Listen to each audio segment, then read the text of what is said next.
오늘은 예배 가운데에 주님의 살과 피에 참여하는 시간을 갖습니다.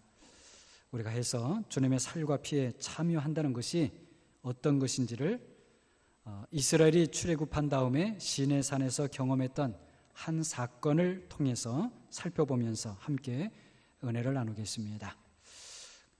여러분이 저에게 주목하는 것도 또 좋지만 오늘은 또 함께 특별히 우리 성찬석을 여러분께 마음에 두시면서 함께 말씀을 받으시면 좋겠습니다. 말씀드린 대로 오늘 본문의 배경은 시내산입니다. 시내산. 호렙산이라고도 하는 이 시내산은 이스라엘 백성들이 애굽에서 종살이하던 데서 나와서 하나님을 섬기는 법을 받기 위해서 머물렀던 산입니다. 그래서 모세에게나 이스라엘 백성에게나 모두 아주 특별한 산입니다. 출애굽 후에 3개월을 지난 다음 3개월이 지났어요. 하나님께서 그 시내산 앞에 모든 이스라엘 백성들이 거처를 정하고 거기에 장막을 쳐라, 그렇게 말씀하시죠. 그리고는 모세에게 명령을 하십니다. 지금부터 3일째 되는 날에 하나님께서 이 시내산에 강림하실 것이다. 그러니 준비하라, 말씀하셔요. 3일이 지나면 시내산 그 위에 하나님이 임재하시는데 어떠한 일이 나타날까? 우리 백성들이 굉장히 궁금했었겠죠. 그래서 모세가 하나님께서 말씀하신 대로 그렇게 준비를 하는데, 그러면서 하나님께서 한 가지 덧붙여서 하나님께서 그 시내산 위에 임하실 텐데 백성들이 올라오지 못하게 해라. 그래서 경계의 선을 긋고 그 선을 넘지 말라. 만일에 그 선을 넘어서 올라오면 반드시 너는 그를 죽이라, 그렇게 말씀합니다. 그러니까 하나님의 임재하심과 그 하나님 앞에 가까이 가는 것이 우리 사람에게는 얼마나 두렵고 위험한 일일 수 있는가 하는 것을 가르쳐 주는 것이죠. 그러면서 하나님께서 준비를 하게 하시는데, 그 모세가 온 백성들을 성결하게 하고 그 다음에 옷을 모두 빨게 합니다. 깨끗한 옷을 입게 하는 거예요. 드디어 셋째 날 아침에 모든 백성들이 시내산 아래에 모였습니다. 그런데 정말 그때에 놀랍게도 그 시내산 위에서부터 천둥 소리가 나기 시작하면서 번개가 번쩍번쩍 하는 거예요. 천둥이 치고 번개가 치고, 거기다가 아주 그 두꺼운 두툼한 그런 구름이 시내산 위에 임하여 있는 거예요. 그리고 그 속에서 나팔 소리도 막 들립니다. 산 아래에서 보고 있던 이스라엘 백성들이 그 모습을 보고 모두 두려워서 부들부들 떠는 거예요. 얼마나 그 모습이 그들을 두렵게 했는지 몰라요. 이런 상황에서 하나님께서 모세에게 너는 산 위로 올라오라 부르셔요. 모세가 올라가는데 하나님께서 모세에게 다시 너가 백성에게 내려가서 절대로 올라오지 못하게 하라. 그러니까 그 정해진 산 아래의 그 정해진 선을 절대로 넘지 못하게 하라. 넘어서는 안 된다. 다시 말씀을 하십니다. 그런 다음에 하나님께서 모세에게 이스라엘 백성들이 생활 속에서 지켜야 될 법들을 주셔요. 그것이 출애굽기 20장, 21장, 22장, 23장입니다. 그런 다음에 오늘 우리가 24장을 보게 되면 이 내용이 나오는 거예요. 그래서 24장이 들어오면 하나님께서 모세와 아론, 그리고 아론의 두 아들들, 그리고 70 장로들을 산 위로 부르십니다. 이것은 모세처럼 산 위 높은 곳까지 올라간 것이 아니겠고 그 경계선을 넘어서 조금 산 위로 올라가게 되었습니다. 자, 한번 이 이 광경을 한번 생각해 보십시오. 산 맨 아래에 백성들이 이제 있습니다. 그리고 경계선이 있죠. 그리고 모세와 아론의 두 아들들 70장로들이 그 선을 좀 넘어서 산 위로 올라가 있는 겁니다. 그 전체 모습을 우리가 마음속으로 상상해 볼 때에 대단한 광경 아닙니까? 그래서 이 이스라엘 백성들로서는 두렵기도 하고 놀랍기도 하고 신기하기도 하고, 아무튼 전에는 애굽에서는 경험할 수 없는 일을 지금 이 시내산에서 경험하고 있는 것입니다. 자, 하나님께서 모세와 함께 그리고 아론의 두 아들들, 그리고 70장로들을 왜 산 위로 올라오라고 하셨을까요? 그것은 오늘 본문 11절을 보면 나옵니다. 하나님이 이스라엘 자손들의 존귀한 자들에게 손을 대지 아니하셨고 그들은 하나님을 뵙고 먹고 마셨더라. 하나님 앞에서, 말하자면 하나님을 보면서 먹고 마시게 하기 위해서 부르셨던 것입니다. 여기에서 존귀한 자들이라고 하는 것은 9절에 나오는 그 장로 70인을 말하는 것이죠. 그리고 하나님이 그들에게 손을 대지 않으셨다는 것은 말하자면 죽이지 않으셨다는 거예요. 어떻게 이것을 하나님의 입장에서 보게 되면요, 이 사람들은 말하자면 죽어야 되는데, 죽여야 하는데 살려주셨다는 거예요. 그리고 이 장로 70인들, 모세와 함께 했던 그 사람들의 입장에서 보면 자신들이 하나님께 올라가지 말라고 한 그 경계선을 넘어서 올라갔거든요. 그래서 죽어야 되는데 죽지 않은 거예요. 살았다는 거예요. 무슨 말씀을 드리는가 하면은요, 자, 하나님께서 산 아래에 말씀드린 대로 경계선을 정하시고 그 경계선을 넘어서 산에 올라오면 죽이라고 하셨죠. 그래서 그 경계선을 넘은 장로 70인과 모세와 함께 했던 사람들은 사실은 생과 사를 오고 가는 그런 두려운 자리에 있다는 것입니다. 그런 가운데 놀랍게도 그들이 하나님을 보고 있어요. 근데 11절 말고 11절 앞에 10절에도 보게 되면 그들이 하나님을 보았다라는 표현이 나옵니다. 하나님을 보았다고 합니다. 자, 그들에게 하나님이 어떤 모습으로 보였을까요? 아마도 하나님의 그 형상을 직접적으로 본 것이 아니라 하나님이 계신다는 어떤 무엇을 보았을 것이라고 그리 생각됩니다. 왜냐하면 훗날 모세가 하나님의 영광을 보여달라고 그래 요청을 하죠. 그때 하나님께서는 나를 보고, 좀 더 구체적으로 말하면 내 얼굴을 보고도 살 사람이 없다. 그래서 어떻게 하는 거니? 하나님의 등만 살짝 보여주시거든요. 그때도 하나님께서 하시는 말씀이 말씀드린 대로 나를 보고 살 자가 없다는 거예요. 그렇기 때문에 이 사람들 하나님을 보았다고 했을 때는 아마 하나님이 계신 그 어떤 무엇을 보고 있었다, 그렇게 볼 수가 있죠. 아무튼 모세와 함께 있었던 사람들이 하나님을 바라보니까 그 하나님의 발 아래에 청옥을 편듯하고 하늘같이 청명했습니다. 그렇게 이 사람들이 세상 어디에서도 볼 수 없는 굉장한 것을 보았던 것입니다. 이렇게 그들이 하나님의 계신 것을 보면서 함께 먹고 그리고 마셨다는 거예요. 이런 일은 성경을 보게 되면 그 이전에도 없었고, 그리고 예수님께서 오셔서 제자들과 함께 식사를 하시기까지는 이런 일이 다시 있지도 않았습니다. 아주 성경을 보게 되면, 특별히 구약 성경에서 보게 되면 아주 특별한 사건입니다. 제가 모세와 함께 70장로들이 하나님을 보면서 먹고 마신 것을 좀 자세하게 설명하는 이유는 이것이 오늘날 성찬에 참여하는 우리들의 마음과 자세가 어떠해야 하는지를 잘 보여주기 때문입니다. 그것이 왜 그런가?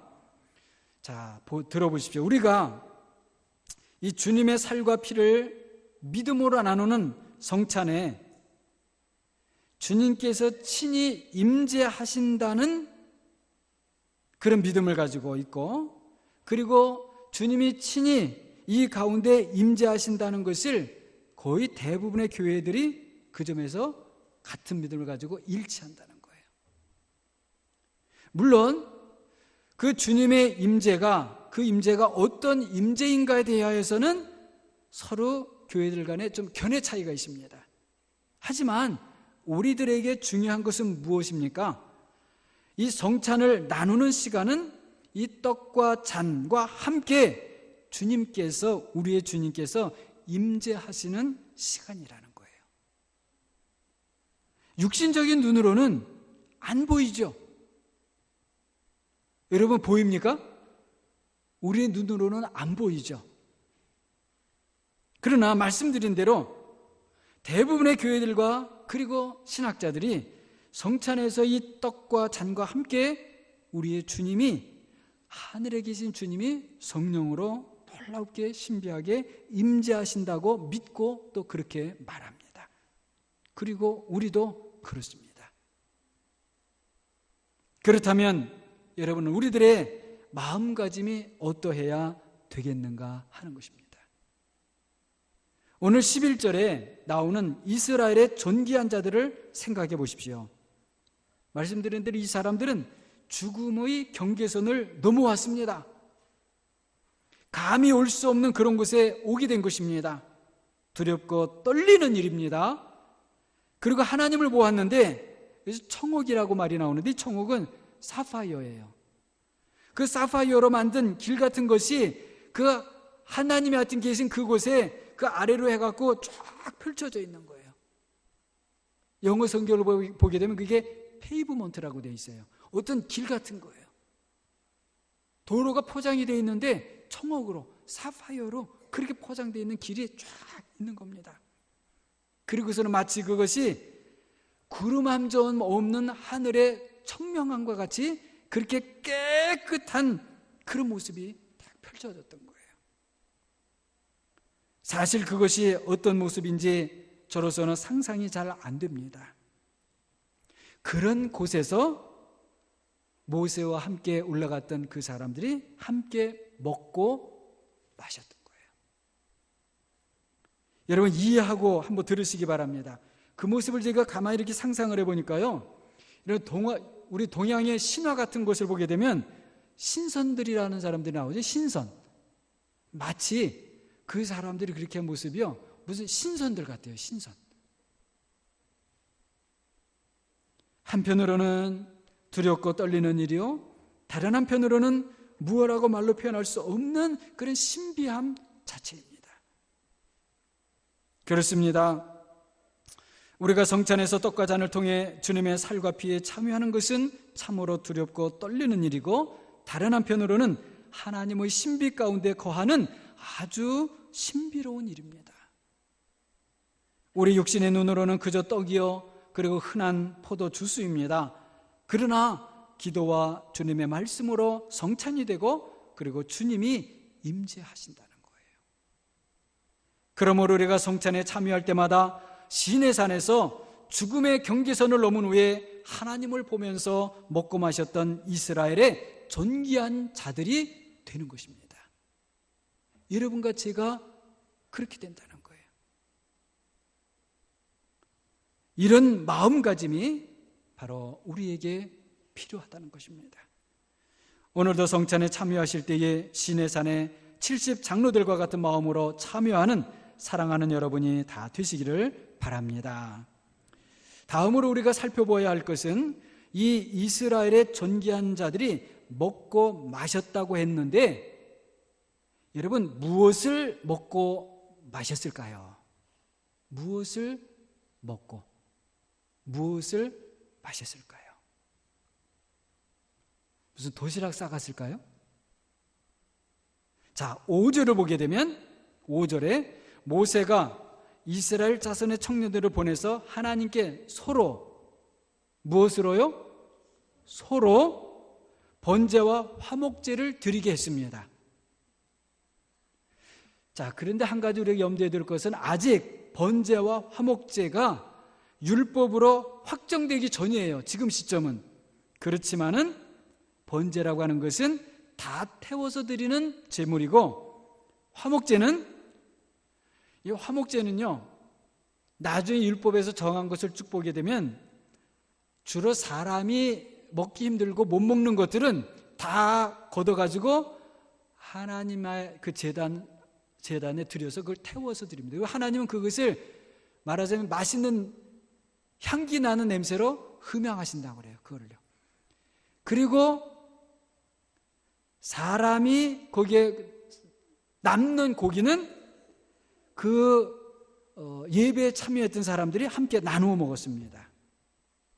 그렇기 때문에 이스라엘의 존귀한 자들이 먹었던 것은 이건 분명히 화목제물이었을 것입니다. 자, 먹는 것은 화목제물을 먹었다면, 그렇다면 마시기도 했다고 했는데 마신 것은 무엇일까요? 제물의 피를 마시지는 않습니다. 피를 마시면 안 돼요. 피는 안 돼요. 그러면은 예수님 시대처럼 포도주를 마셨을까요? 아니면 마셨다고 하니까 물을 마셨을까요? 이거 무엇 같습니까? 근데 여러분 더 상상하지 마십시오. 왜냐하면 성경에는 나와 있지가 않아요. 무엇을 마셨는지는 모릅니다.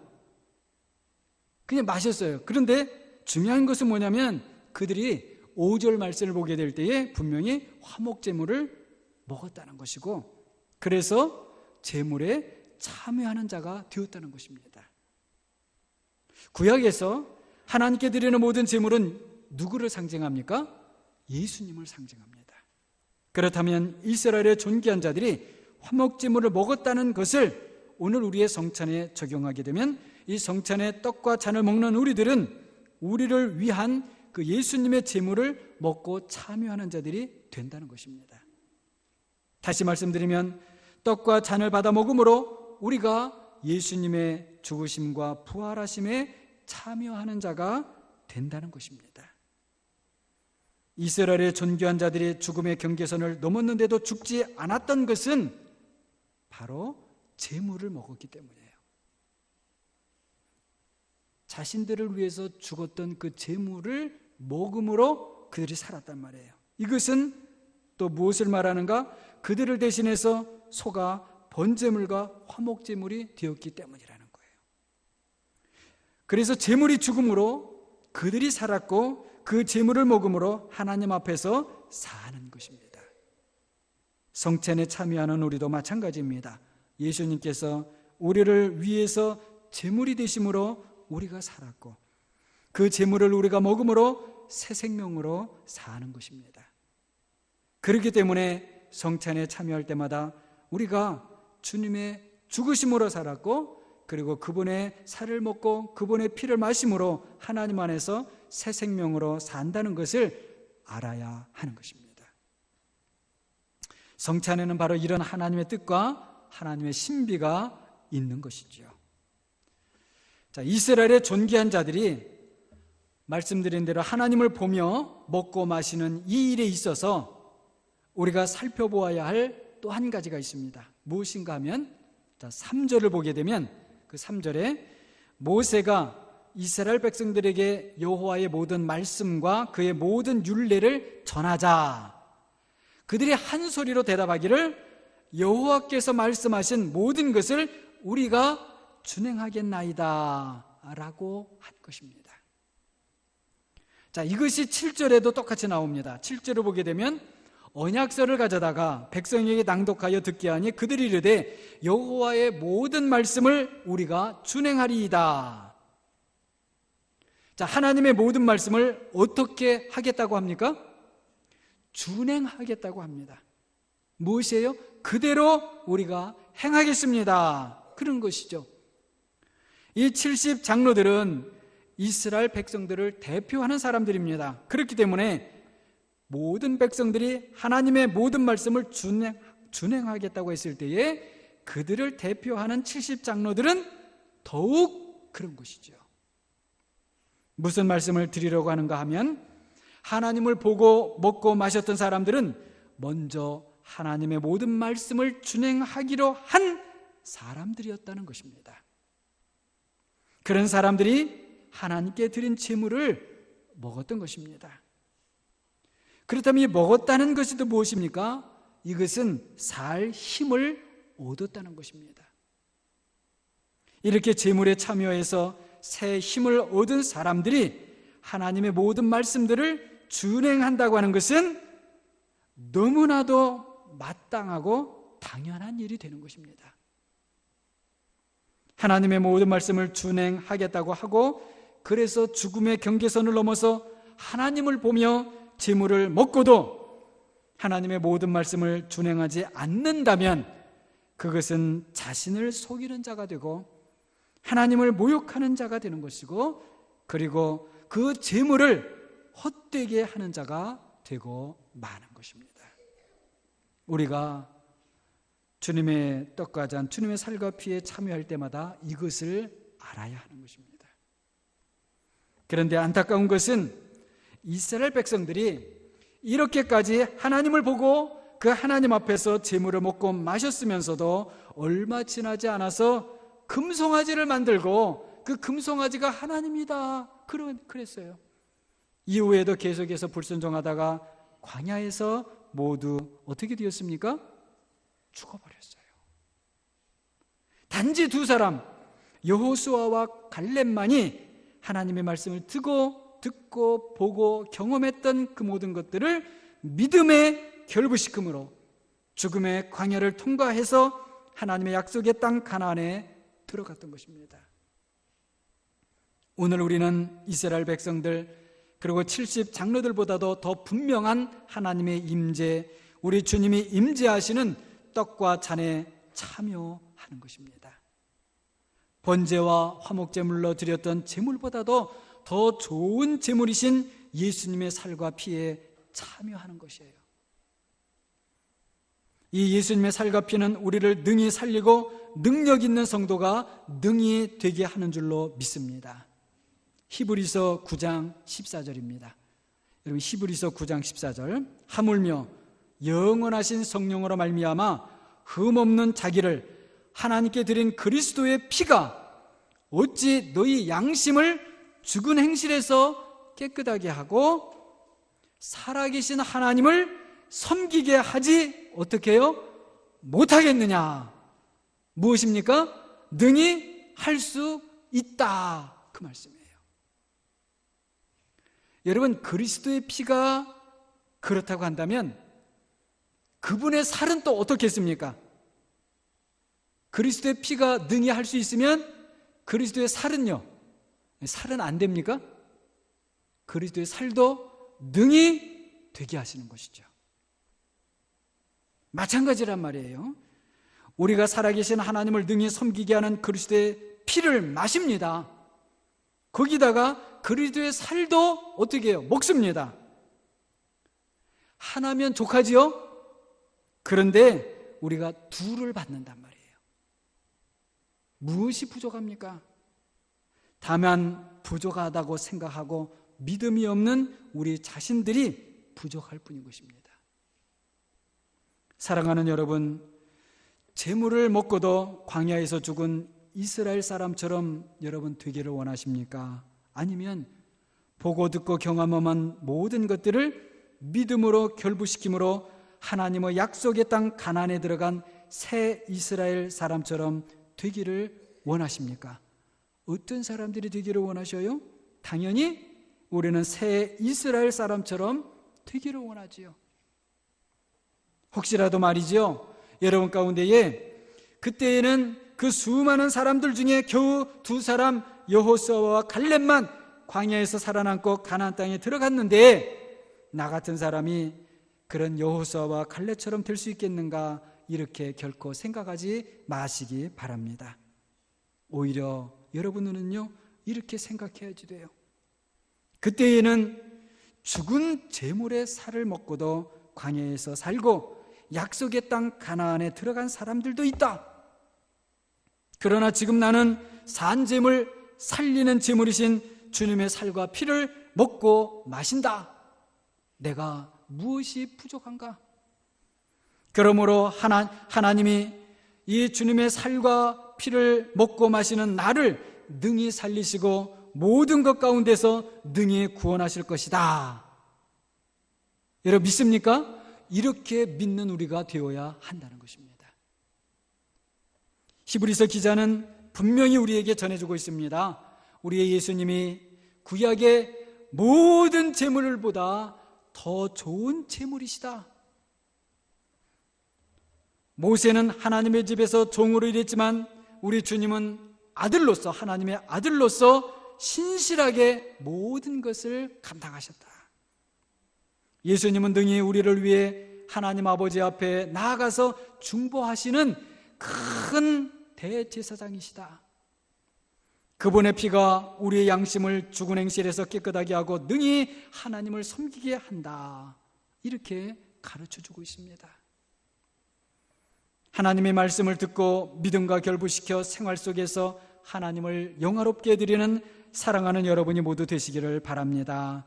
그리고 그와 똑같이 성찬의 떡과 잔에 믿음으로 참여해서 예수님의 살을 먹고 피를 마시는 분들마다 세상의 모든 두려움과 염려와 근심을 물리치시고 이 세상을 십자가로 이기며 살아가시는 여러분 다 되시기를 주님의 이름으로 간절히 축원합니다.